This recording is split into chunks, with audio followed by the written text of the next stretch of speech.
अच्छो yes sir, welcome to the another chart revision. इस chart revision में हम लोग अपना टॉपिक करने जा रहे हैं agricultural income. Agricultural income independently और कैपिटल गेन के साथ दोनों के साथ मर्ज किया जा सकता है। और इस चार्ट रिवीजन के अंदर में हम लोग क्या करने वाले हैं, पूरा एग्रीकल्चर इनकम को अच्छे तरीके से कंसिडर करने वाले हैं। यस और नो? तो चलो जल्दी से शुरुआत करते हैं। सबसे पहले आते हैं basics of agricultural income. Agricultural income defined है सेक्शन 21A के अंदर में। एग्रीकल्चरल इनकम एग्जम्प्ट है कौन से सेक्शन के अंदर में बेटा? 10(1) के अंदर में। But income tax indirectly tax करता है इस एग्रीकल्चरल इनकम को। So, agricultural income is not directly taxable, but agricultural income is indirectly taxable. कैसे taxable है बेटा? indirectly taxable होता है। ठीक है मालिक। इसके बाद हम बात करते हैं एग्रीकल्चर इनकम पे टैक्स लगाने का पावर। अगर आपको याद हो तो सेंट्रल गवर्नमेंट के पास नहीं था, स्टेट गवर्नमेंट के पास था। सो agriculture income fall with in the state list, entry number 46, hence levied and collected by state government, है ना? नॉट सो इंपॉर्टेंट, ये इंपॉर्टेंट है। सेक्शन 14A कहता है अगर एग्रीकल्चरल इनकम जो है इनकर किया है in relation to exempt income, the same will not be allowed as deduction. अब इसको पॉइंट को जरा ध्यान से समझिएगा। अगर एग्रीकल्चर इनकम से रिलेटेड आपने कोई खर्चे किए हैं, इनकम एग्जम्प्ट है मतलब टोटल इनकम में काउंट नहीं होगी, तो आप इससे रिलेटेड एक्सपेंसेस बुक नहीं कर सकते। Expenses will not be allowed as deduction. Yes, so income अगर आपके पीएनएल के क्रेडिट में दिखती है एग्रीकल्चरल इनकम और पीएनएल के डेबिट में इससे रिलेटेड एक्सपेंसेस मिलते हैं, आपने क्या करना चाहिए? सबसे पहले पीजीबीपी कंप्यूट करते वक्त आपने एग्रीकल्चर इनकम को लेस करना चाहिए। यस, और इसे आईएफओएस में डालना चाहिए। आईएफओएस में आप इसे इनकम बताइए, उसके नीचे लिखिए लेस एग्जम्प्ट अंडर सेक्शन 10(1) और आउटर कॉलम में नील होना चाहिए। अब एग्रीकल्चर रिलेटेड एक्सपेंसेस जो है वो पीजीबीपी में क्या होने चाहिए? ऐड होने चाहिए। यस और नो? हाँ, PGBP compute agriculture income compute करते वक्त आप उसे माइनस कर सकते हैं। पीजीबीपी कंप्यूट करते वक्त आपको इसे क्या करना है? ऐड बैक करना है। गेटिंग नॉट मालिक?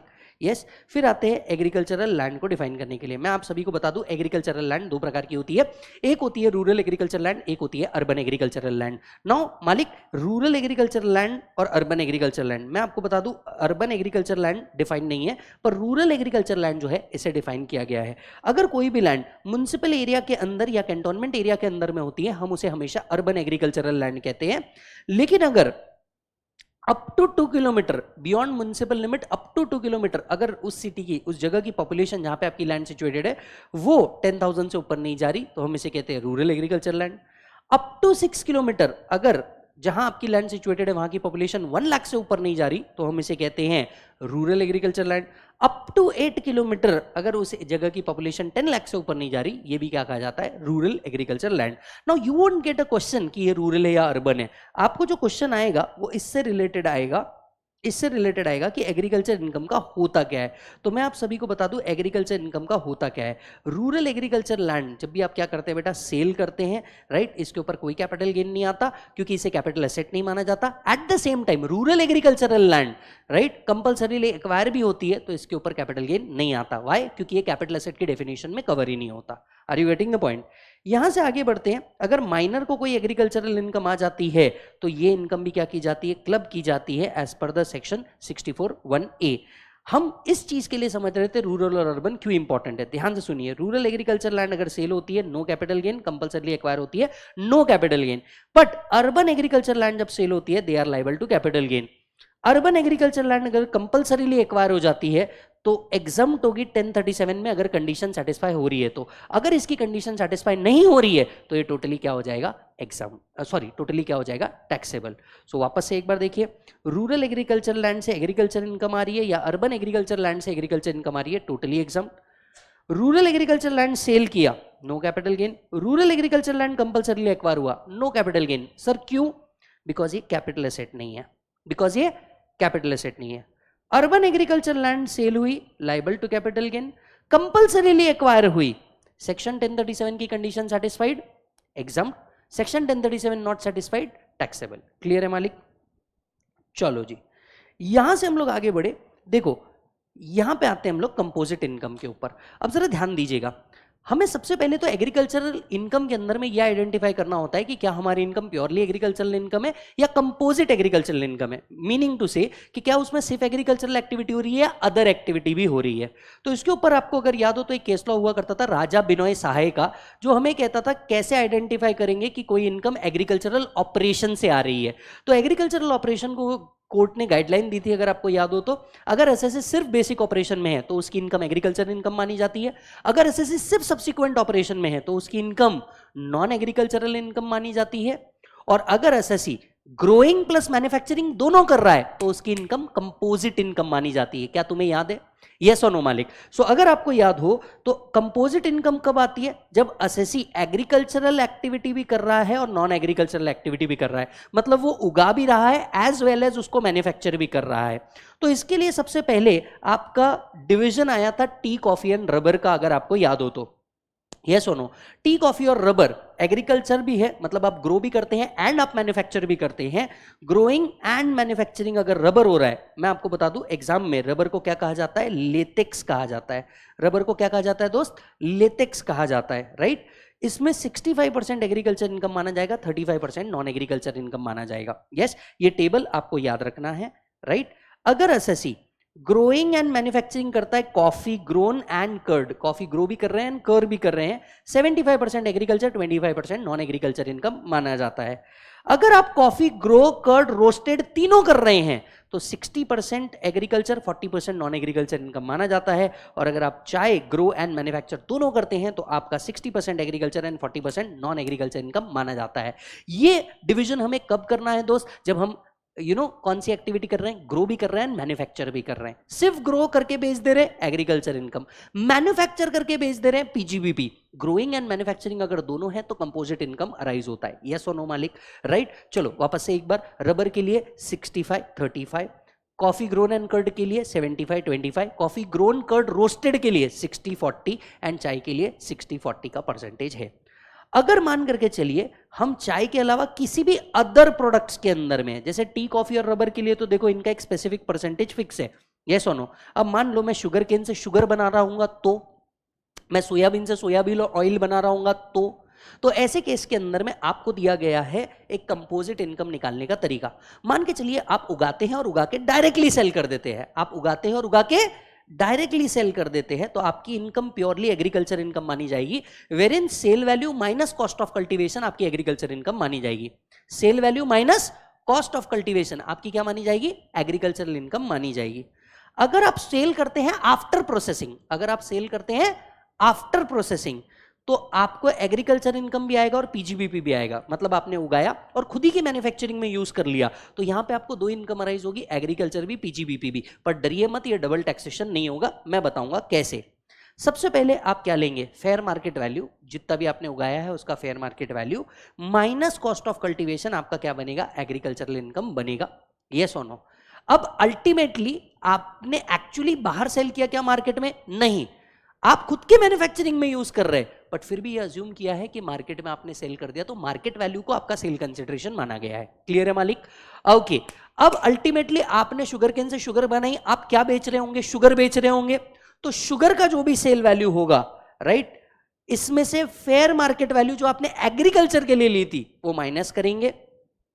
क्यों? अगर शुगर केन आप मार्केट से खरीदते तो फेयर मार्केट वैल्यू में खरीदते, तो वही फेयर मार्केट वैल्यू माइनस किया गया है, कॉस्ट ऑफ एक्सपेंसेस या कल्टीवेशन माइनस किया जाएगा, अल्टीमेटली आपका क्या आ जाएगा? पीजीबीपी आ जाएगा। याद करिए, हम कब ये प्रोविजंस अप्लाई कर रहे हैं? जब हम ग्रोइंग भी कर रहे हैं प्लस मैन्युफैक्चरिंग भी कर रहे हैं, राइट? हाँ, टी, कॉफी, रबर के लिए परसेंटेज क्या है? फिक्स है। टी, कॉफी, रबर का परसेंटेज फिक्स है। अगर आप टी, कॉफी, रबर के अलावा कोई भी चीज ग्रो प्लस मैन्युफैक्चर कर रहे हैं, वहां पे आपको आपका कंपोजिट इनकम जनरेट करना होगा, वहां पे आपको आपका कंपोजिट इनकम क्या करना होगा? जनरेट करना होगा। Are you getting the point? फिर आता है आपका method of aggregation, the last part in agriculture which is relevant, right? Okay, method of aggregation. हमने एक लाइन पढ़ी थी चैप्टर की शुरुआत करते वक्त कि agriculture income is not directly taxable but agriculture income is indirectly taxable. कुछ याद आ रहा है मालिक आपको? यस और no? So agriculture income directly taxable नहीं है बट इनडायरेक्टली टैक्सेबल है। देखिए, एग्रीकल्चर इनकम को एग्जम्प्ट करने का सरकार का लॉजिक क्या था कि प्योर फार्मर की इनकम को एग्जम्प्ट करे, ना कि हर एक व्यक्ति की इनकम को एग्जम्प्ट कर दिया जाए। और इसीलिए सरकार ने क्या किया? सरकार ने इसी के लिए मेथड ऑफ एग्रीगेशन निकाला ऐसे लोगों के लिए जो प्योरली एग्रीकल्चर इनकम जनरेट नहीं कर रहे। तो अगर एसएससी कौन है, अगर SSC individual, HUF, AOP, BOI, AJP है, राइट, ये कंसेप्ट किसको एप्लीकेबल नहीं है? फर्म और कंपनी को। सर क्यों एप्लीकेबल नहीं है फर्म और कंपनी को? चलिए लॉजिक के साथ भी बात करते हैं। फर्म और कंपनी को लिए ये इसलिए एप्लीकेबल नहीं है क्योंकि फर्म के ऑब्जेक्ट क्लॉज में लिखा होता है एग्जैक्टली वो एग्रीकल्चर कर रहे हैं या नहीं। फर्म के पार्टनरशिप डीड के ऊपर लिखा होता है कि वो क्या एक्टिविटी कर रहे हैं। यस और no? They come with an intention. एक ह्यूमन ही ऐसे होते हैं जिनके इंटेंशंस पता नहीं चलते, याद रखिएगा, एक ह्यूमन ही ऐसे होते हैं जिनके इंटेंशंस पता नहीं चलते। इसी के लिए ये एप्लीकेबल है individual, HUF, AOP, BOI, AJP के ऊपर। कब एप्लीकेबल है, राइट, कब एप्लीकेबल नहीं है? ये एप्लीकेबल नहीं है फर्म और कंपनीज के लिए। कब ये कंसेप्ट एप्लीकेबल है? इनकी agriculture income should exceed 5000, non agriculture income should exceed basic exemption limit. तो ये कंसेप्ट कब एप्लीकेबल है? SSC, individual, HUF, AOP, BOI, AJP होना चाहिए। Agriculture income must exceed 5000, non agriculture income must exceed basic exemption limit. अब यहां पे एक लिटिल अमेंडमेंट है, अमेंडमेंट समझाता हूं, जरा समझिएगा। आपकी जो बेसिक एग्जम्पशन लिमिट है ओल्ड स्कीम में वो है 2,50,000, 3 लाख और 5 लाख है। सोनो न्यू स्कीम के अंदर में 115 बीएससी ले रहे हो तो because there is an amendment in 115 BSC, यहां पे अब 4 लाख रुपीज आ जाएगा। Are you getting the point? तो basic exemption limit under the old scheme 2.5 और under the new scheme 4 as the case may be. तो चलो come on, method of aggregation कब एप्लीकेबल है? जब आप टैक्स कंप्यूट करते रहेंगे। आपकी एग्रीकल्चर इनकम कितने से ऊपर होना चाहिए? 5000। आपकी नॉन एग्रीकल्चर इनकम कितने से ऊपर होना चाहिए? Basic exemption limit. अगर ऐसा होता है तो टैक्स कैसे कंप्यूट किया जाएगा? Step number 1, agriculture income plus non agriculture income दोनों को मिलाओ। स्टेप नंबर 2, टैक्स निकालो on step number 1। Step number 3, agriculture income plus basic exemption limit को मिलाओ। Step number 4, tax on step number 3। Step number 5, difference of tax, that is step number 2 minus step number 4। तो simple है, agriculture income plus basic exemption limit मिलाओ, उसके ऊपर tax. Agriculture income plus basic exemption limit मिलाओ, उसके ऊपर tax. Difference of tax आपका final tax payable है। इस पे surcharge, rebate, HEC as the case में भी लगाओ और आप अपना फाइनल टैक्स लायबिलिटी निकाल दो। राइट, वापस से एक बार फॉर द थर्ड टाइम, कब एप्लीकेबल है? जब एग्रीकल्चर इनकम 5000 के ऊपर हो और non agriculture income basic exemption limit के ऊपर हो। Are you getting the point मालिक? यस। चलिए एक लास्ट कंसेप्ट के ऊपर आ जाते हैं, फिर अपना ये चार्ट रिविजन ओवर हो जाएगा। That is loss from agricultural income. देखिए एग्रीकल्चर से इनकम आ सकती है तो एग्रीकल्चर से लॉस भी आ सकता है। अब क्योंकि ये एक एग्जम्प्ट कैटेगरी है इसीलिए loss from an agricultural activity can be set of only against the income of agricultural activity. तो एग्रीकल्चर इनकम से आने वाला लॉस सिर्फ एग्रीकल्चर इनकम से ही सेट ऑफ हो सकता है, और अगर ये सेट ऑफ नहीं होता तो आप इसे 8 साल तक के कैरी फॉरवर्ड कर सकते हैं, पर सेट ऑफ सिर्फ एग्रीकल्चर इनकम से ही होगा। सो loss from agricultural income shall be set off only against agricultural income and it shall be carried forward for not more than 8 years. It shall be carried forward for not more than 8 years. Done मालिक? यहां हमारा agriculture भी क्या होता है दोस्त? Over होता है। ठीक है जी, ओके। अब एक बात समझना, एग्जाम पॉइंट ऑफ व्यू से आपको क्या याद रखना है? लॉजिकली मेरे दोस्त एग्जाम पॉइंट ऑफ व्यू से तुझे 3 चीजें ही याद रखनी है, वो भी स्पेसिफिकली। एक ये एग्जाम पॉइंट ऑफ व्यू से याद रखना है, दूसरा ये कंपोजिट इनकम याद रखना है, तीसरा मेथड ऑफ एग्रीगेशन याद रखना है। एग्जाम पॉइंट ऑफ व्यू से ये 3 चीजें याद कर लो, काम खत्म हो जाएगा। यस मालिक? Yes sir. तो मिलूंगा मैं आपसे अनदर अलग अलग चार्ट रिविजन के अंदर में। यहां हमारा एक और टॉपिक खत्म हुआ, the topic was agricultural income. Right, कोई बच्चा से रिक्वेस्ट है कि प्लीज इसके ऊपर टाइम स्टैंप लगा देना। मेरे पास टाइम नहीं है टाइम स्टैंप लगाने के लिए, आप टाइम स्टैंप लगा देना। और अगर ये पसंद आ रहा है तो वीडियो को लाइक करके चले जाना। मिलता हूं अगले चार्ट रिविजन के अंदर में।